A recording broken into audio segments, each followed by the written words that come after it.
എല്ലാവർക്കും നമസ്കാരം.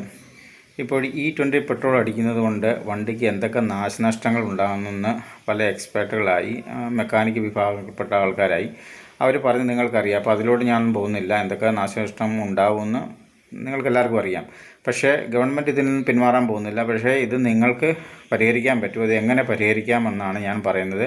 വീഡിയോ ഇഷ്ടപ്പെടുകയാണെങ്കിൽ ഇതിൽ ശരിയാണ് തോന്നുകയാണെങ്കിൽ ഒന്ന് ലൈക്ക് ചെയ്യുക, കമൻറ്റ് ചെയ്യുക, ഷെയർ ചെയ്യുക കേട്ടോ. അപ്പോൾ ഞാനൊരു ചാർട്ട് ഓൾറെഡി ഇവിടെ ഉണ്ടാക്കിയിട്ടുണ്ട്. അപ്പോൾ ഇത് നിങ്ങളിതൊന്ന് ശ്രദ്ധിക്കുക.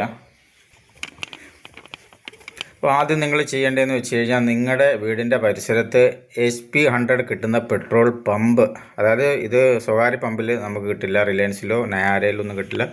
ഇന്ത്യൻ ഓയിൽ പമ്പ്, നിങ്ങളുടെ വീടിൻ്റെ അടുത്തുള്ള ഇന്ത്യൻ ഓയിൽ പമ്പ് നിങ്ങൾ HP100 പെട്രോൾ കിട്ടുന്ന പമ്പ് ആദ്യം ഒന്ന് കണ്ടുവയ്ക്കുക. കാരണം നമ്മുടെ 4 ഭാഗത്തും പല പമ്പുകളുണ്ട്. അപ്പോൾ എവിടെയെങ്കിലും നിങ്ങൾക്ക് SP100 കിട്ടാതിരിക്കില്ല. SP100 പെട്രോൾ എന്ന് പറഞ്ഞു കഴിഞ്ഞാൽ അത് 0 എഥനോളാണ്. ആ എഥനോൾ ഒട്ടും കലർപ്പില്ലാത്ത പെട്രോളാണ് SP100. അത് പ്യുവർ പെട്രോളാണ്. അപ്പോൾ ഒരു ലിറ്റർ SP100ന് 168 തൊട്ട് 170 രൂപ വരെയാണ് റേറ്റ്. അത് ചിലപ്പോൾ 169 ആകാം. അതുകൊണ്ടാണ് ഞാൻ 168 തൊട്ട് 170 വരെ എന്ന് പറയുന്നത്. സാധാരണ E20 പെട്രോളിന് ഒരു ലിറ്ററിന് 114 രൂപയാണ്. നമ്മൾ എന്ത് ചെയ്യുക? ഇപ്പം ഞാൻ ഈ കാറിൻ്റെ കാര്യമാണ് പറയുന്നത്. പക്ഷേ ബൈക്കുകാർക്കും ഇതേ സെയിം ടെക്നിക്ക് തന്നെ ഉപയോഗിച്ചാൽ മതി. ഇപ്പം ഞാൻ കാറിൻ്റെ കാര്യം പറയുന്നത്. ഇപ്പം നമ്മൾ സാധാരണയായിട്ട് കാറിൽ എന്തായാലും നമ്മളൊരു 10 ലിറ്റർ പെട്രോളെങ്കിലും അടിക്കും. അത് നമ്മൾ 100 രൂപ 200 രൂപയ്ക്കൊന്നും കാറിൽ പെട്രോൾ അടിക്കില്ലല്ലോ. നോർമൽ 1000 രൂപയുടെ പെട്രോളെങ്കിലും നമ്മൾ അടിക്കുന്നതാണ്. അപ്പോൾ നിങ്ങൾ SP100 പെട്രോൾ പമ്പിൽ പോവുക. 5 ലിറ്റർ പെട്രോൾ നിങ്ങൾ SP100 അടിക്കുക. അതായത് എഥനോൾ ഇല്ലാത്ത 0 എഥനോൾ ചേരാത്ത SP100 5 ലിറ്റർ അടിക്കുക. നിങ്ങൾക്കത് 850 രൂപ. 5 ലിറ്റർ അടിക്കുമ്പോൾ നിങ്ങൾക്ക് 850 രൂപയാകും. അതേ പെട്രോൾ പമ്പിൽ നിന്ന് നിങ്ങൾ E20 5 ലിറ്റർ അടിക്കുക.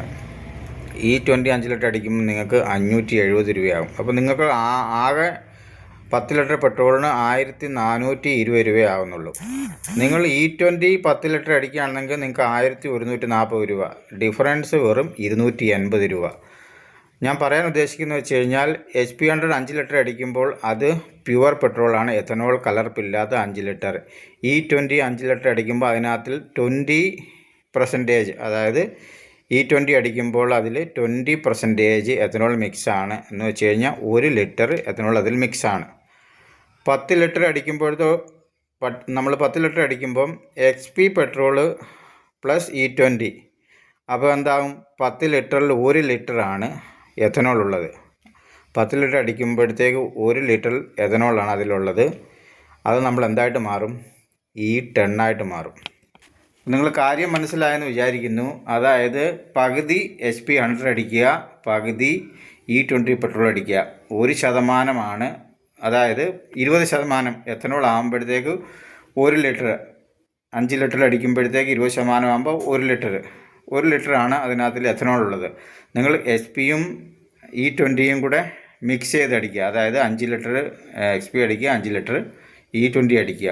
അപ്പം 10 ലിറ്റർ ആകും. 10 ലിറ്ററിൽ നിങ്ങൾ എത്രയായും 10% കാണത്തുള്ളൂ നേരെ എഥനോൾ. അപ്പം E10 ആകും. അത് നമ്മൾ നേരത്തെ അടിച്ചുകൊണ്ടിരുന്നത് E10 ആണ്. E10 അടിക്കുന്നതുകൊണ്ട് കുഴപ്പമൊന്നുമില്ല. ബൈക്കുകാരും സെയിം എന്ത് ചെയ്യുക? മിനിമം 2 ലിറ്ററെങ്കിലും അടിക്കാൻ ശ്രമിക്കുക. നിങ്ങൾ SP100 പെട്രോളിൽ നിന്ന് തന്നെ 1 ലിറ്റർ SP100 അടിക്കുക, 1 ലിറ്റർ E20 അടിക്കുക. അപ്പോഴും നിങ്ങൾക്ക് അവിടെ E10 പെട്രോളായിട്ട് അത് കലരുമ്പോൾ, കാരണം പ്യുവർ പെട്രോളാണ്, പകുതി പ്യുവർ പെട്രോളും പകുതി E20 ആണ്. മിക്സ് ആയി കഴിയുമ്പോഴത്തേക്കും നമുക്കത് E10 ആകും. അപ്പോൾ ഈ ചെറിയൊരു നഷ്ടം എന്ന് വെച്ചാൽ എക്സ്ട്രാ നമ്മൾ വളരെ തുച്ഛമായ ഒരു എമൗണ്ടാണ് കൊടുക്കുന്നത്. ആ തുച്ഛമായ എമൗണ്ട് നമ്മൾ ഈ വണ്ടി ഡാമേജ് ആയിട്ട് നമ്മളിത് റിപ്പയർ ചെയ്യാനും നമ്മുടെ സമയ നഷ്ടവും അതുപോലെ പിന്നെയും അത് കേടായിക്കൊണ്ടിരിക്കും. നമ്മളിപ്പോൾ കാർബറേറ്ററൊക്കെ 2 വീലറിൻ്റെ കാർബറേറ്ററൊക്കെ മാറിക്കഴിഞ്ഞാൽ തന്നെയും പിന്നെ 1 മാസം 2 മാസം കഴിയുമ്പോൾ അതേ അവസ്ഥ. അപ്പോൾ അതിലും ഭേദം നിങ്ങൾ ഈ ഒരു ടെക്നിക്ക് നോക്കുക. 50-50 അടിച്ചു കഴിഞ്ഞാൽ നമുക്ക് അത് E10 പെട്രോളായിട്ട് മാറും. നമ്മുടെ വണ്ടിക്ക് ഡാമേജ് ഉണ്ടായില്ല. അപ്പോൾ ഇത് എല്ലാവർക്കും ഈ ടെക്നിക്ക് ഇഷ്ടപ്പെട്ടെങ്കിൽ ഒന്ന് ലൈക്ക് ചെയ്യുക, കമൻറ്റ് ചെയ്യുക, ഷെയർ ചെയ്യുക. ഇതിനെക്കുറിച്ചൊന്ന് ആലോചിക്കുക. ശരിയാണെന്നുണ്ടെങ്കിൽ കമൻറ്റ് ചെയ്യുക.